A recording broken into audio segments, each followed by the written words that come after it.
question. How would you support mental health services for vulnerable patients?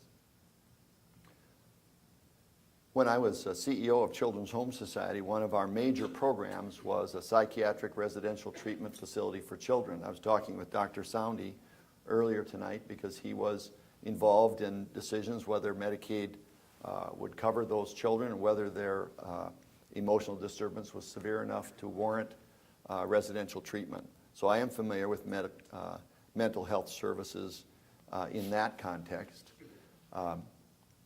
I think South Dakota has seen some good progress in private insurers' coverage of mental health issues. The federal government passed legislation that required parity in privately arranged health plans. At Children's Home Society, as an employer, our employees then gained that same kinds of coverage.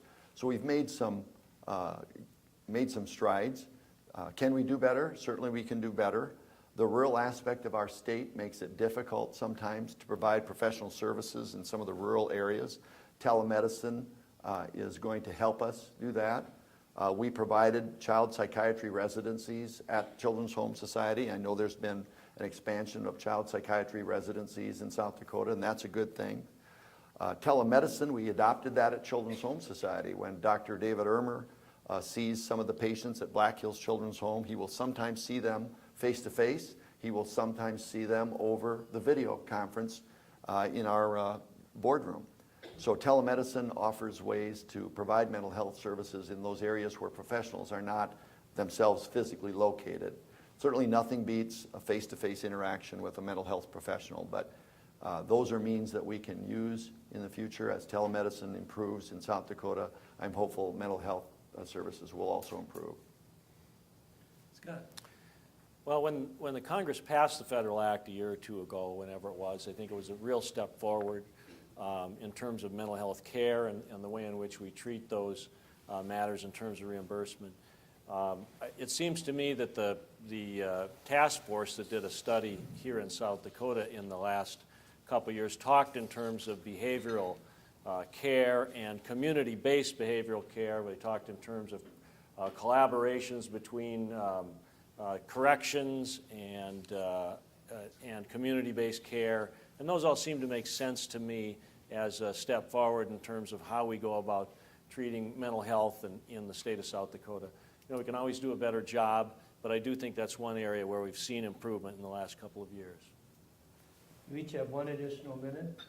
One other thing I'd like to add is I think there is a great promise in community-based mental health services. I think we want to try and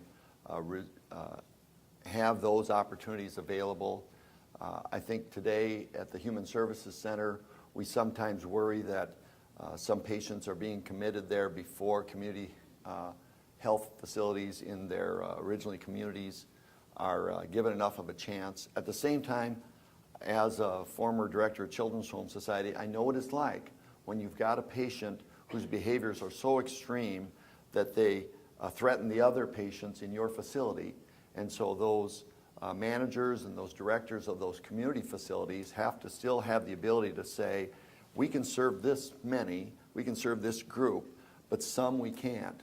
And if we can somehow find ways to let them say, yes, we can, to those patients, allow them to stay in their communities through more specialized services at the community level, that would be an improvement as well. Thank you, Dennis.